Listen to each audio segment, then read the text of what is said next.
Hello everyone, it's the Historical Gamer once again, and today we're returning to Ultimate General Civil War. In our last video, we were looking at the Battle of Cold Harbor. We were actually in the third part of our series of the Battle of Cold Harbor, which has seen us fight at the crossroads of Cold Harbor to ill effect, repulse some initial Union assaults on our right and our left, and we are now on to June 3rd, the historically anyway, most significant day of the Battle of Cold Harbor, when the Union launched fruitless frontal attacks against Duggan Confederate forces.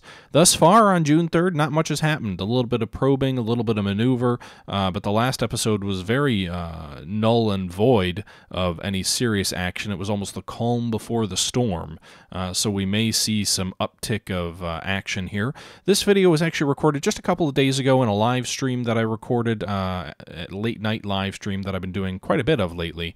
So what we're actually going to do here for the remainder of the video and its commentary is jump back into the stream's audio and pick up where we left off. I hope you guys enjoy the video. As always, please feel free to leave comments below, and I'll catch you guys at the end. Thanks for watching. And again, more federal troops. There's kind of a little salient here where Lane's men are. They're engaged in desolatory long-range rifle fire. Oh, the assault's begun. You can see here Eccles' brigades being attacked by Wheaton. Kite now has thousands of troops to his front. Martin, who already lost over 800 men, is being assailed. Lieutenant Colonel John King is killed. King's artillery battery, okay. We did move King's artillery into support, so I'm glad we moved him into this wood line, because you can see here there are a lot of Yankees attacking here.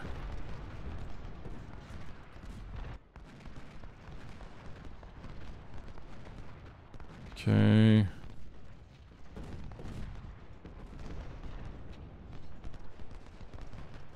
Looks like mainly this wood line is where they're pressing hard at the moment.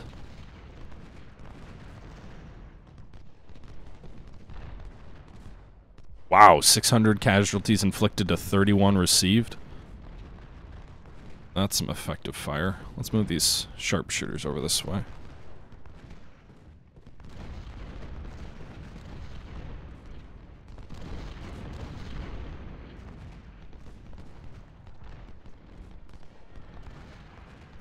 So moving Anderson, and I'll probably swap him out with Martin to give Martin's men a rest, kind of pull them back like we did Haygood. I don't like the idea of a frontline force only having 400 men.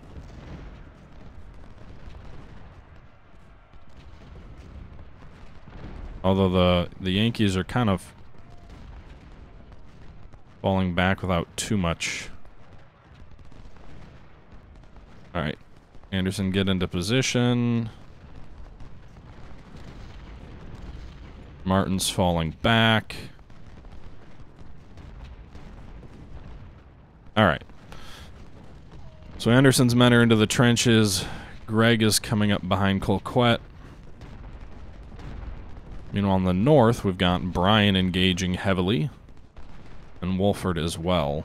So that was kind of an early assault. I haven't seen... I mean, the fighting on June 1st, thus far anyway, was far more intense. Does look like Wright had to deal with a federal assault there.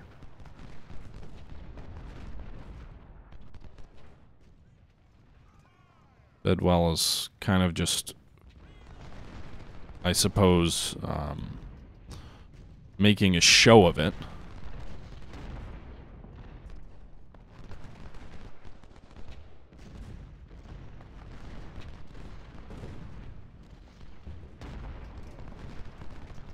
There you go, Anderson. You get some. You get into action. Alright, we're going to pull Colquitt back. We're going to swap Gregg in.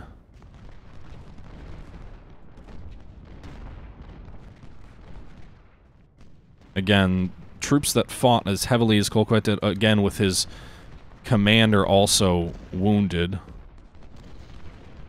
Try and lessen the burden on some of them. I was kind of expecting to see more of a uniform assault across the line, but so far it just seems focused on our center.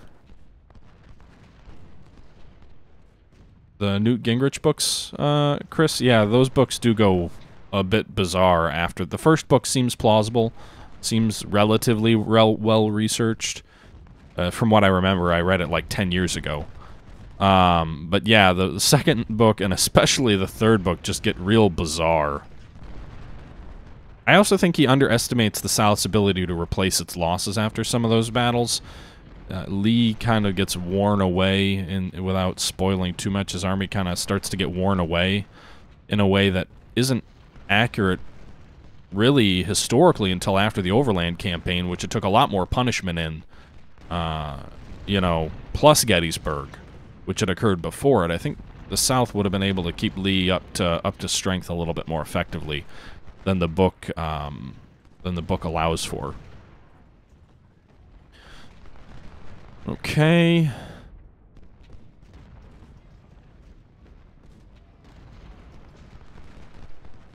So Hancock, you're not pressing as... I'm sure I'm jinxing myself when Hancock's going to come charging in and break our line in the last hour or something, but I don't feel like I'm getting your best here. Kind of feel gypped. The Jeff Sahara books? No, I have not. Is he the son of the writer of Killer Angels who wrote... Did he write Gods and Generals? I have that book. I haven't read it.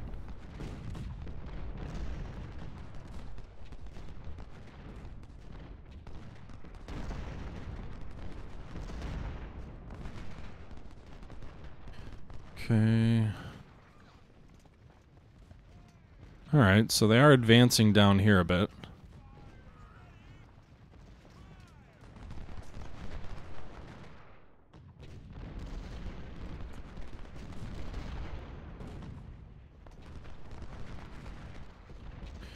We'll move some supplies forward, get that artillery some ammo.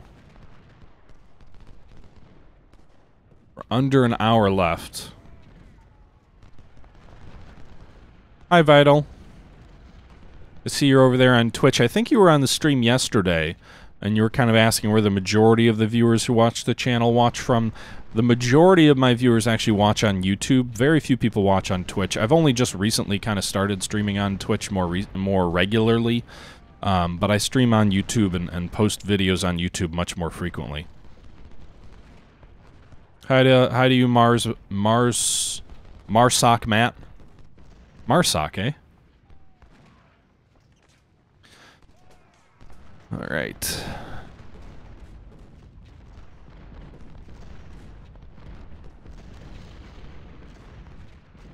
Okay. Yeah, Jesus, I don't actually have Killer Angels. I do have Gods and Generals. I bought it when the movie came out, but I never got around to reading the books. The home front was just too fanciful, the way it portrayed Southern life as a sort of perfect, idyllic world where, you know, I don't know, it just... a little bit too much Jackson worship in it.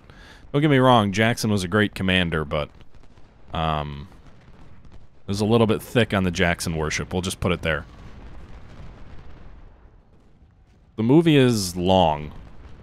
There's a little bit too much hero worship in the movie for my taste, in a way that I don't think is plausible. It kind of reminds me of Bruce Canton's opening, or Bruce Canton. For those of you who are unfamiliar, Bruce Canton wrote a three-volume history of the Army of the Potomac. You know, he's more of a Union historian, so a pro-Union historian, whereas Shelby Foote is a little bit, probably a little bit more Southern slanting, and there certainly are more authors that are far more Southern slanting.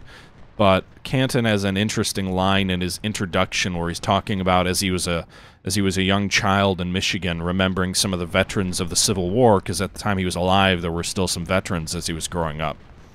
And he was talking about how sort of in American history at that time, there was sort of this haze of remembrance of this idyllic hero worship of the soldiers of the Army of the Potomac, and how to him, a young boy, you know, these maimed veterans, there was no shame in their dismemberment.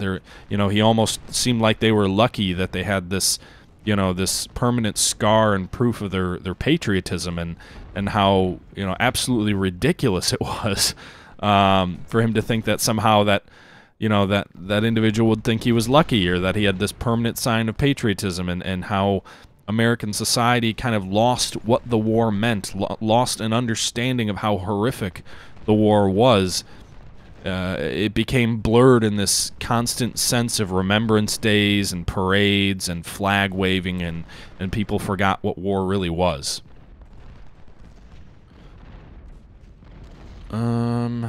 Which I think you can say we have the same sort of remembrance for World War II these days, although I think at least film, if you expose yourself to a lot of modern-day war movies, you'll at least prevent yourself from having too idyllic a picture of the war, because, you know, film does a good job of portraying at least some elements of the horror of war in a way that, you know, people in the past didn't really have.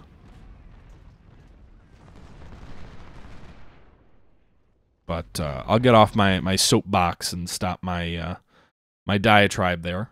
The sound just went out. Okay. All right, so this has been a little bit of a disappointing day here. I thought June 3rd was going to have a series of Union attacks that were going to be vicious and push us to the brink, but, you know, Hancock launched a few toward this wooded area, which we repulsed with real ease. And the Union only lost, I mean, what did they lose? Like, maybe 5,000–6,000 soldiers in this battle, and we lost about 1,000, but I guess that's roughly on parity with the actual numbers, but it's certainly, the bloodbath was June 1st in this battle. I don't know if we're going to have an attack on the left that we've got to try and repulse the Federals after this. I'm going to speed things up a bit. Maybe we'll have another phase to the battle that takes place on the left, like we did at the late hours, but maybe we were just too successful in the early scenarios as well to warrant much of a Federal fight here. You can see they launched a lone brigade here. Mott's brigade just came up toward Anderson. Okay, so you can see here the left flank is in danger. Alright, so the day is not over yet. Meanwhile, Burnside's and Warren corps are mobilizing to attack our northern defenses. Old Church Road must be held. Yeah, Jesus, I actually have first editions of all three of Canton's books on the Army of the Potomac. Humble brag.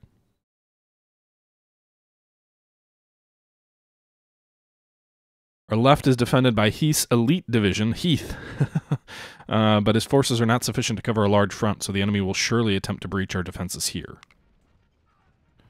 Okay. Oh, just like that. Back into the night. Alright. So, I hear men screaming. Alright, here you go. So we've got these troops that are kind of overextended, as you can tell here.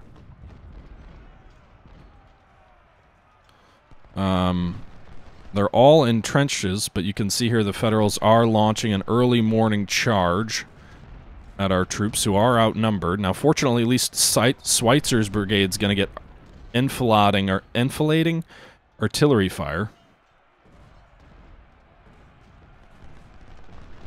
And why Bartlett is exposing his flank to Kirkland the whole way seems madness to me, but...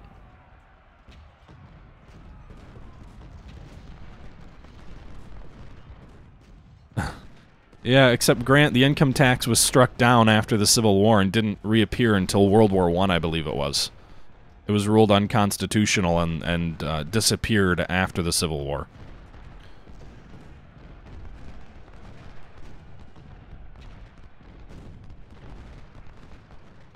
Also, I don't believe the Civil War income tax in the U.S. was anywhere near the first global income tax. It was just the first in America. So it's not like the concept was invented.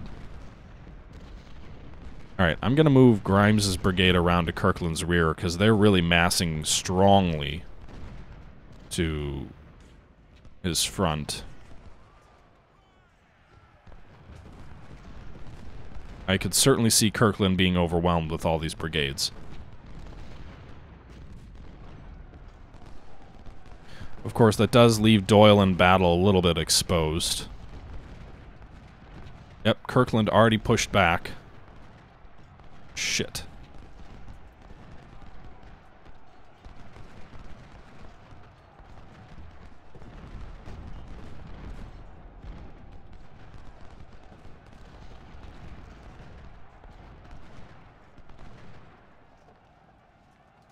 Get back into cover.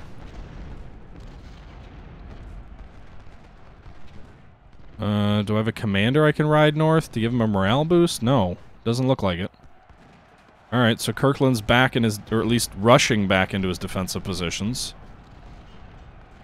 I'm not sure how the game treats that. As you can see, he's trying to get back into position. But he's not really there yet.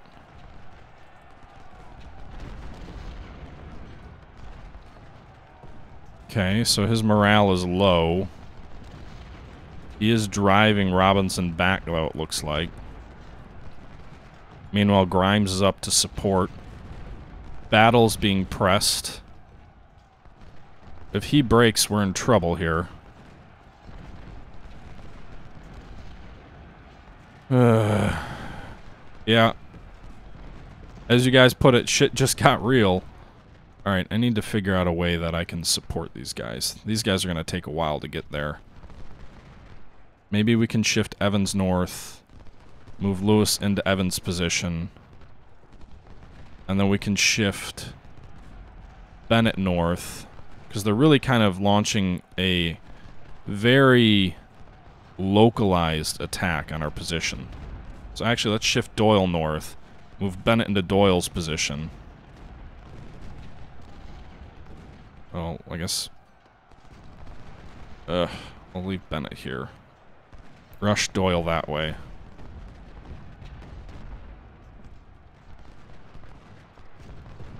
Alright, so Kirkland's routed. Grimes is taking up his post. We really need to cling to this defensive position because it gives you a big bonus in terms of being able to fire and melee at the same time.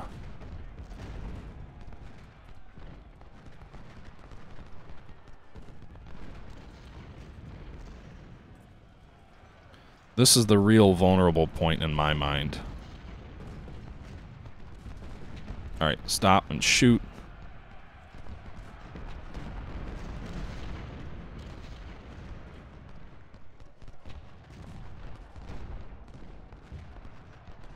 I don't want to exhaust Evans' troops moving north. This is kind of like a really steep hill, actually.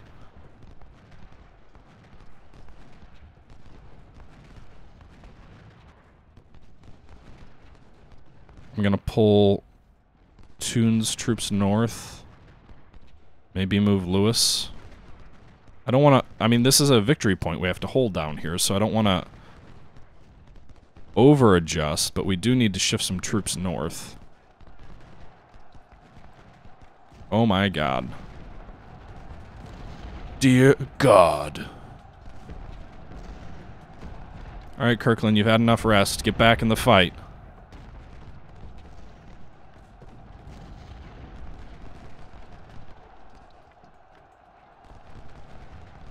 Grimes, hold on.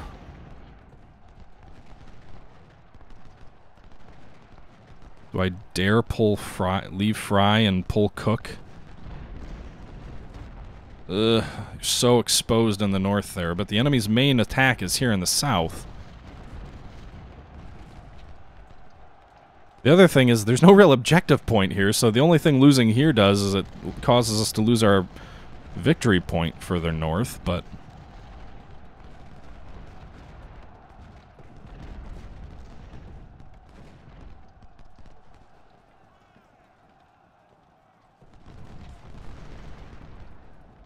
Uh-oh.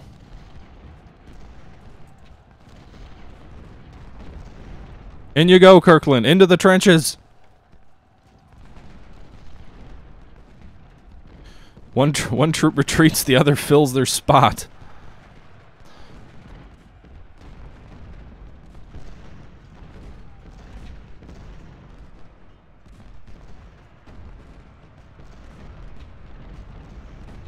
Oh my god, look at these blue masses.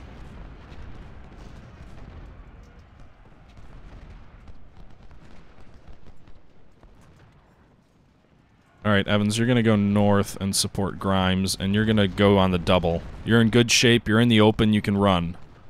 You move much quicker, more quickly and more effectively.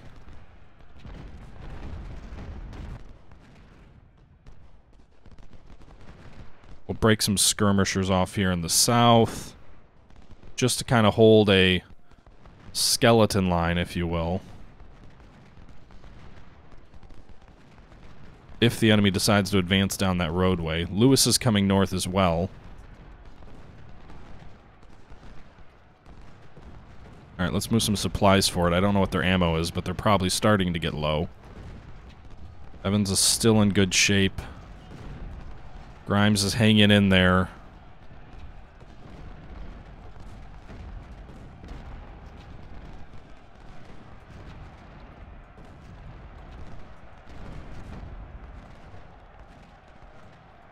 Oh god. Troops are on the way!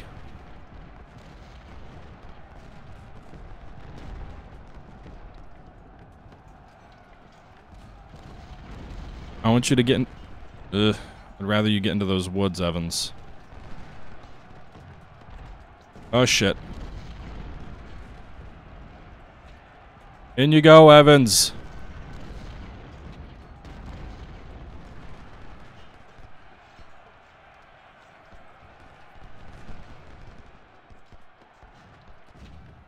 Battle, head north. Evans got into those lines just in time. He did get wounded though, so those troops' morale is gonna drop a bit. Meanwhile, Davis is hitting these guys in the flank each time they advance, so he is doing something. Again, I could pull troops from the north, but then I'm gonna present the exact same opportunity. And frankly, I don't know how confident I am that Fry by himself, those 600 men there, is enough. Kobayashi Maru scenario? Maybe. Alright, battle. Kirkland holding out. His morale's dropping, but we've got Doles there if we need to throw some reserves in. Lewis is coming north. I'm gonna move Lewis at the double quick. He's on some good roads in the open.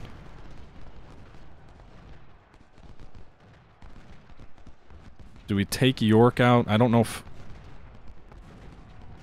I want to shift more troops.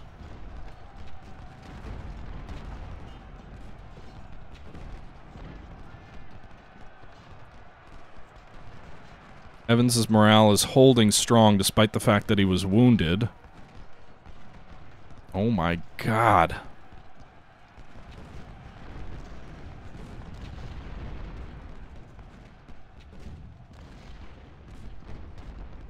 I'm pulling Kirkland out before he has a chance to be overrun. Oh god, but get him back, like run out of there. And then get Doles in, because Doles' morale is much higher. So if the enemy does charge, Doles should be more effective.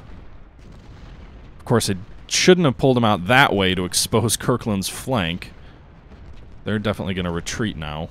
That was ill-advised. He'll reform. He'll be okay.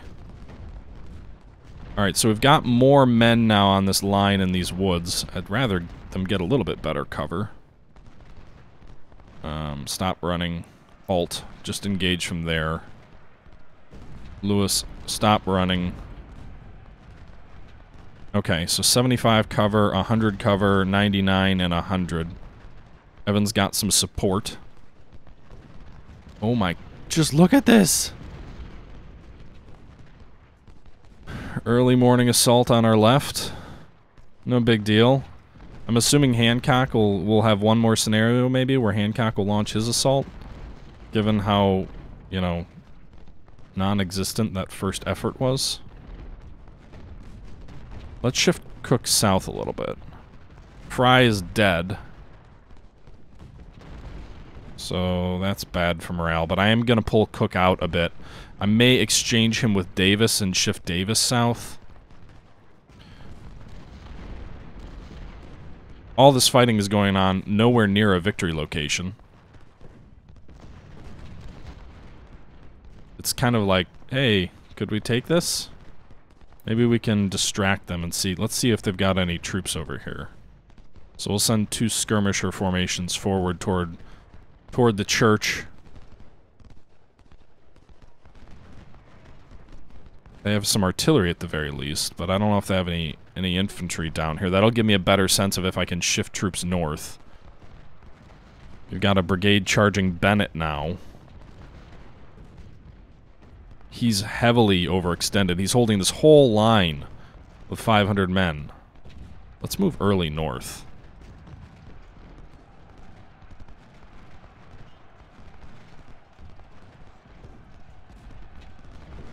Uh-oh. Lewis, wait. Lewis, get in there. Run! Alright. So Evans got pushed back. We quickly shifted Lewis's men into these entrenchments before the Union could overrun them. His men have near 100 morale.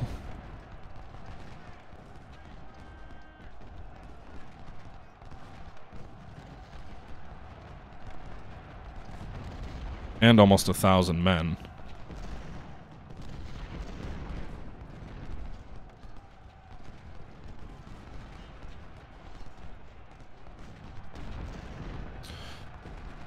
Alright, Evans. I know you're recuperating back there, but you need to come back up. Oh god, look at this morale plummeting. Lewis is... Ugh.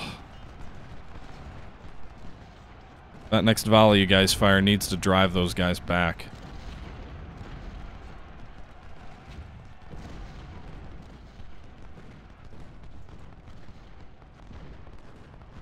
They've got nothing down here? Oh, good God. Go.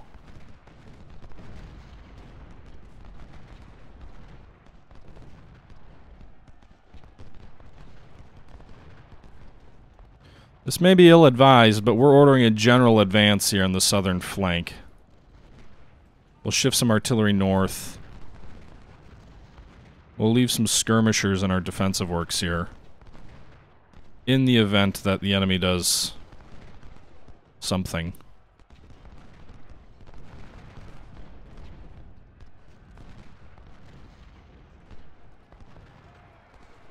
Shit.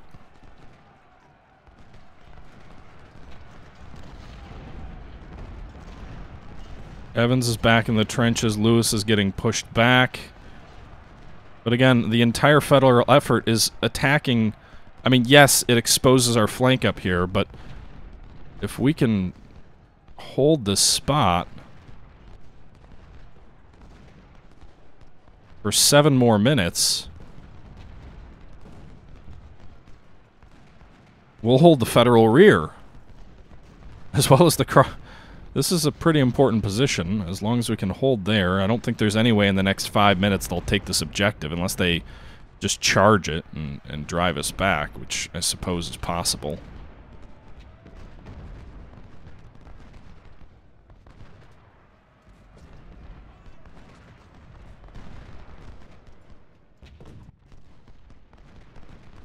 I don't think they emptied their troops in this position until later, though.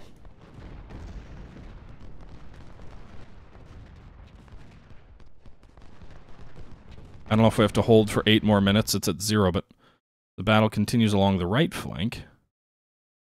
General, we inflict heavy casualties to the enemy, but they keep coming. They can afford more losses, but we cannot afford a breach in our defenses. Don't let them pass through.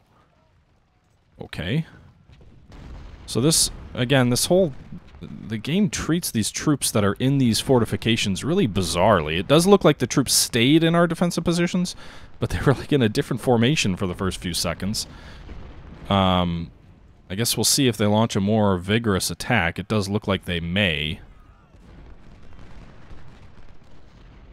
All right, and once again, I appreciate everybody watching the video. I'm actually going to go ahead and jump in here and cut this stream off where we're at. So we've got about one more video left in the Cold Harbor battle.